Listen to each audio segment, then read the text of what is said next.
What's up, guys? It's Rahul here. Today we're going to be talking about my Louisville, Kentucky regional report. I just got home 20 minutes ago. I played the same 60 once again for Lugia. There was a couple cards I did consider changing, and I did cover that in my masterclass. Some of those options were Klefki coming in, Water Ogre Pond coming in, Second Mist coming in, just some things that I was afraid of in certain matchups. All in all, I thought Lugia was still a pretty good play. I didn't think it was the most S tier play still because I felt like maybe Lugia was on the map. People wanted to target it. The matchups weren't as amazing as they always were, but I still felt pretty confident in the deck and the matchups heading into the tournament. That being said, I decided to run the same 60 because the bit was too funny and you guys love it, I love it, and I feel like the funniest outcome is always the best outcome. So I chose to run the same 60 here again. If you guys like the content, by the way, please do like and subscribe. Before I jump into my tournament report, support has been overwhelming, by the way. A lot of people coming up saying, hey, keep the streak going, keep all that going. But streak is dead. A lot of pressure off my shoulders. Can go back to just being a normal dude, doing my thing again. No expectations except for my own is where we're moving on to. So coming into the tournament, didn't really had a little bit of pressure on myself to do really well. Obviously, I think the streak and all that stuff has been discussed quite a bit on social media, exacerbated a little bit in my opinion. I think there's a lot of other players who are having exceptional runs. Kieran Farah picking up 2 top 8s as well, with basically the same placements as myself besides the world's placement. Yurko winning originals, and then he had top 8 here as well. Caleb getting a win on his first return tour. Michael Davidson coming off a top 8 of worlds, second place here. Like, amazing players doing amazing things. It feels unfair to just talk about me. So, jump into the tournament. Run one hit Jessica. She is playing Bennett. It's kind of a free win for me. Bennett Dustnor, so I kind of just set up, beat her pretty quickly. We talk a little bit. She's here to support her husband. It's pretty awesome. I learned a lot about her life and everything she's up to. They're doing some cool things. Um, yeah, just it was a fun, good round one icebreaker game. Usually I like those just because if it's super stressful in round one, I don't usually do well in those situations. Round two is Ethan Thomas.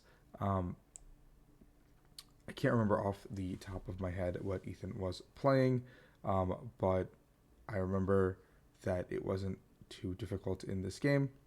No, it was, sorry, I do remember it was Palkia. Game one, I end up losing against Palkia because my opening is pretty weak. Game two, I end up winning pretty quickly. Game three, Ethan does make a weird play, in my opinion, where he goes and targets my Luminion for 2 prize cards, but I guess he just couldn't get enough on the board to pop my Raikou that was in the active. And I knew he had a 2 card hand that was pretty low, so I didn't. I don't know. I chose to discard more resources in general and researched, but I felt like if I just got 2 Lugias down turn one, I probably wouldn't be in a bad spot unless he popped off really hard next turn, and the deck really needs Pokestop to work. The deck really needs a lot of pieces, and so my one Raikou basically just swept the game from there, which was pretty awesome. I thought I was going to lose that game for sure. Ethan never got Greninja established this game, so yeah, 2-0. Round three was Yurko, yes, the regional champion Yurko Valencia, an amazing player, and then he also made top 8 at this tournament. His one loss in Swiss being me, which is crazy because it was round three. I win the flip. Game one, I get Yurko. Game two, he gets me. Game three, he goes for lone Lugia and makes a risky play. I go for solo chops to one-shot the Lugia. He benches the Lugia once again. I use bundle, and he either has to give me Luminion, which then I can use Iron Hands on, or he can give me uh, his lone Lugia, and I can Raikou it. So he gives me the lone Lugia with the V-Guard, and I Raikou it, and he concedes. So it's just basically a Lugia mirror. Nothing crazy happens there. We both played Raikou. He's basically playing similar to my list, but he's got the Arven package, I think. So kind of unique. Round four, I go against Freddy. He's playing Moridon. Game one, Freddy, it's a pretty slow start. Ends up having to use Sealstone to get the ball rolling. Gets the generator, kills me with Raikou, going second. I'm able to return the knockout on the Raikou, and do it with a Lugia with no legacy. I'm just saying if you kill this one, I'm going to go ahead and legacy the bear, and that's where I'm going to go from there. Freddy ends up missing the KO because he didn't get any other energies after that, so his hand was pretty bad apparently. He ends up attaching to a Maridon on the bench and basically just passing. I just gust up the Maridon, take the knockout, send it back over to him, and at that point the game's over because I'm already too far up and the Bears are already on the board. Game 2, Freddy I think makes a misplay on nerves. Freddy has a pretty okay turn 1. He goes Miraidon active tandem unit going second. I open Lone Lugia. I go double heads by the way on aromas. So now my hand is research with like double arc gaps, and I'm just like boy. And I think V-Star was in my hand too, so I was like, oh boy, I'm gonna get donked. I was like, all good. Getting donked is not a big deal. Freddy ends up going tandem unit for Miraidon and Iron Thorns, and I'm like, oh my god, I am so cooked. And then he doesn't use a second tandem unit. Goes ahead and uses generator, whiffs the generator, attaches to benched Thorns, or sorry, to the benched Miraidon, researches away 3 or 4 energies, draws into his 7. He goes generator again, 0, pass.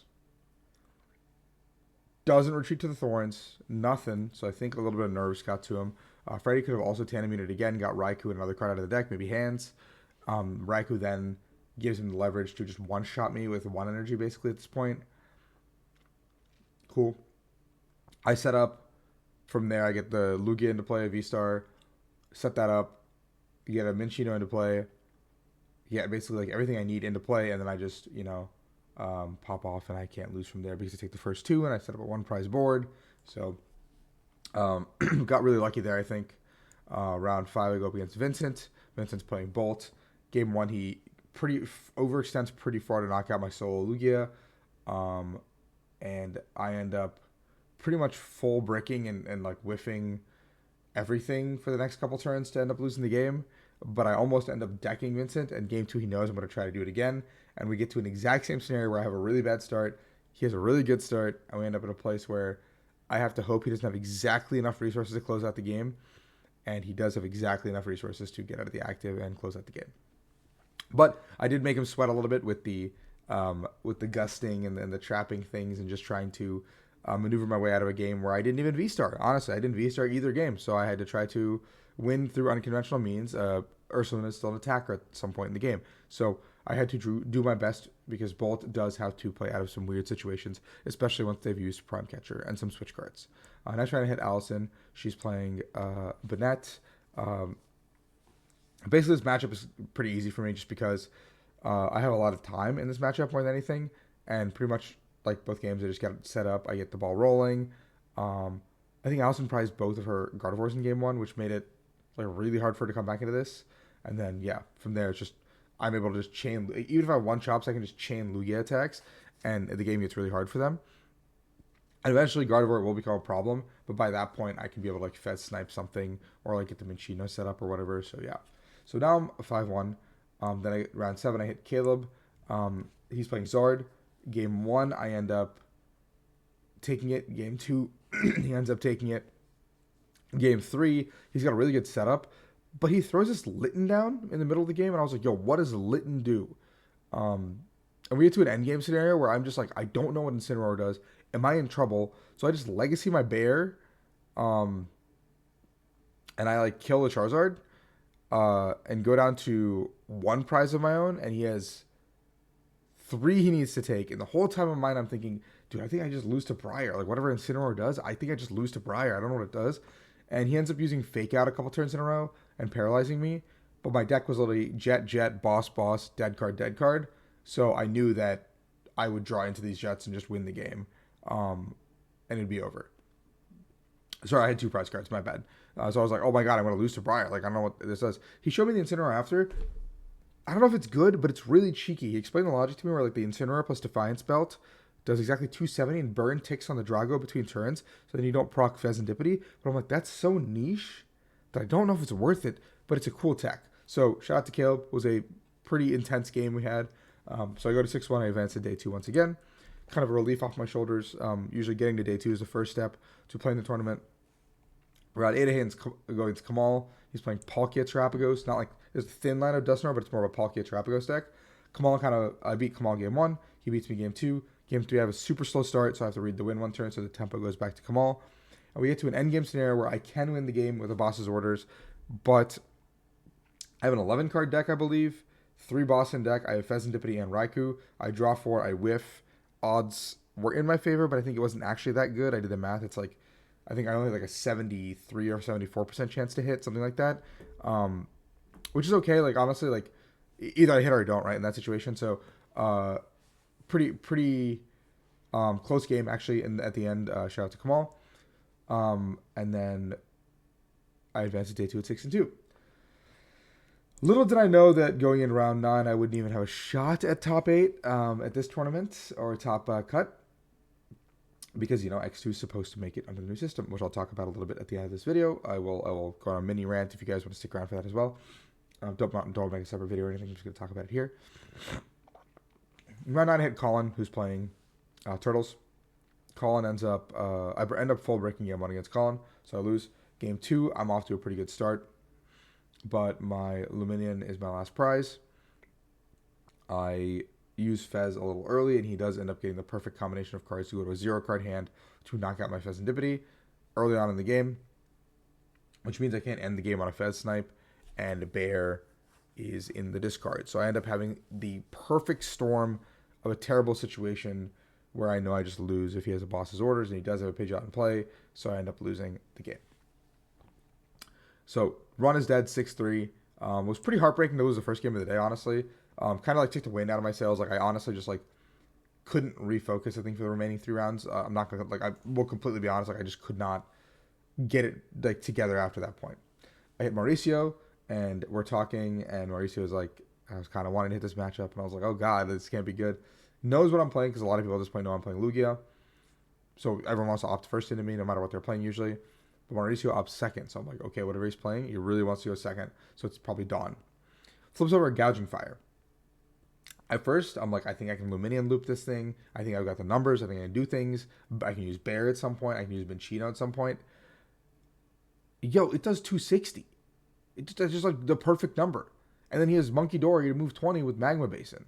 Like, the matchup just got worse and worse and worse for me.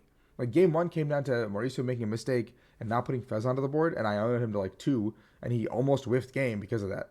But he also had like infinite draw. Like, I owned him to 2 into like Shoes, Sada, Mew, and I was like, okay, man, all right. But cool deck, really, really cool deck. Like, I definitely did not like know what the Gouging Fire deck did and how it was built before this, but I definitely realized after 2 games of getting whooped that this was not a good matchup for Lugia. Definitely one that I want to avoid in the future, but really cool deck from Mauricio. Now I'm extra dead, and I'm DMing like one of my friends, and I'm like, yo, am I like good to drop, or can I like, do I have to play out for a box potentially? And he was like, play it out, like you can get a box, like you're still in the race for the travel award, like come on, like that those 20 points could matter come LAIC time, because you only have 1 more regionals, and then you have LAIC, so like it's a perfect BFL 5. Those points could matter from between like 4th and 5th, and I was like, sure, whatever. So I go up against Ming Hong in the round 11 game. He's playing Bolt. Game 1 I end up winning. Game 2 he ends up winning. Pretty quick games. Game 3, we get to a board state where he's completely exhausted his resources, but I also have sucked this entire game because I'm not drawing well. I haven't V-starred or anything yet. So we get to a point where I'm now boss stalling again. Yes, it's your favorite strategy against Raging Bolt. Let's just really hope they deck out. And I actually get him exactly on resources. Because at some point he was like 4 prizes left. I had nothing basically left, so I V-starred for 1 chops. Like, so I can get to the legacy basically. Made like a 1 prize board, and I was just like, all right, you got to kill all of these guys. Like, you got to deal with every single one of these dudes.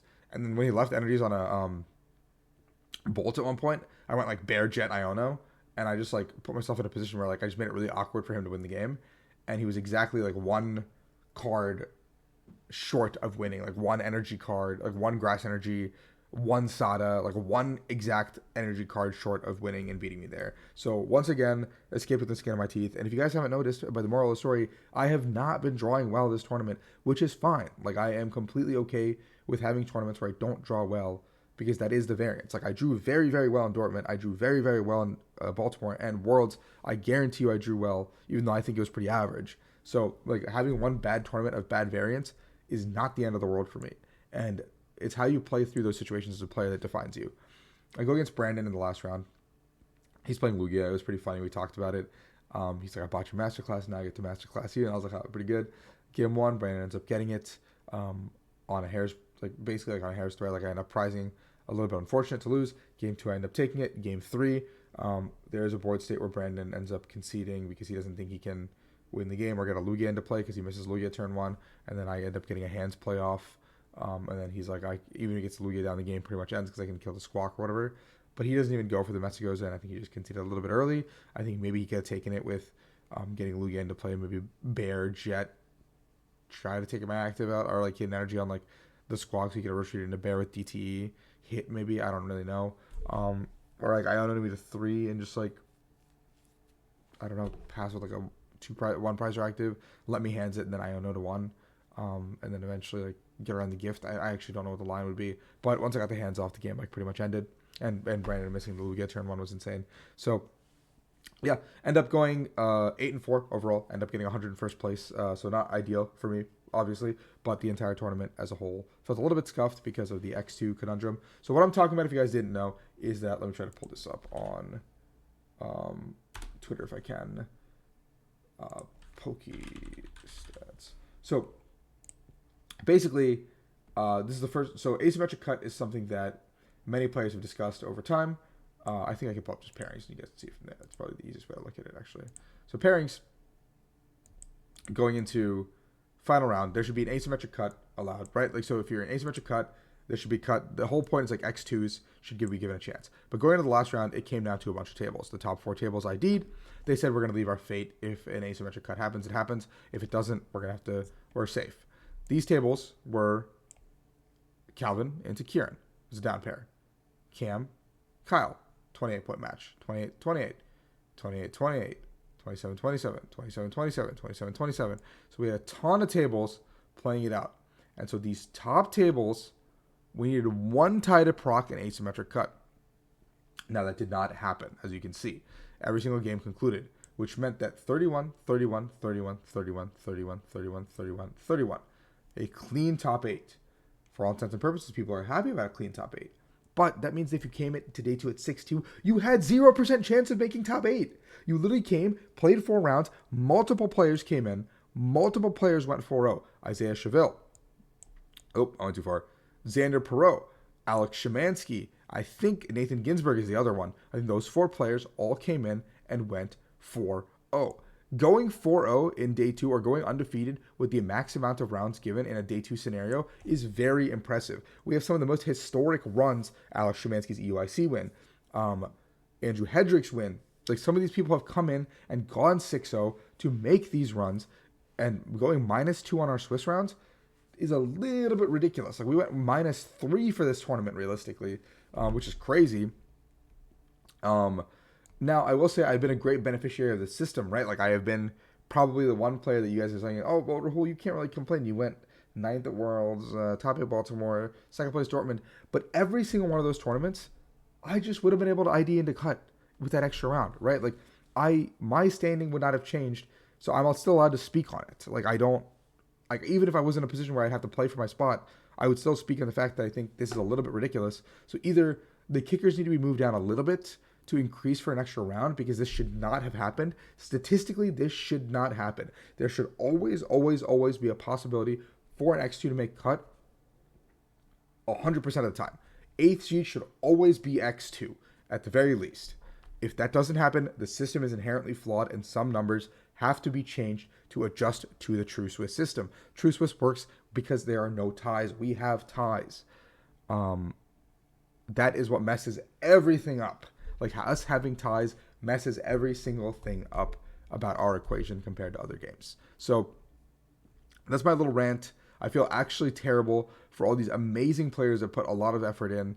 Isaiah Cheville, Xander Perot, Nathan Ginsburg, and Alex Szymanski. Just like Alex Szymanski went 4-0, starting 6-2, and got 18th, man. Like, you didn't even get a chance to compete for the $3,000, the slot to advance further in the tournament. You instead got a handshake, 2 booster boxes, and $1,000. Like, you literally lost multiple thousands of dollars because the system is flawed. Like, I don't know. It would leave a really sour taste in my mouth. And as a competitor and a lover of the game, it just feels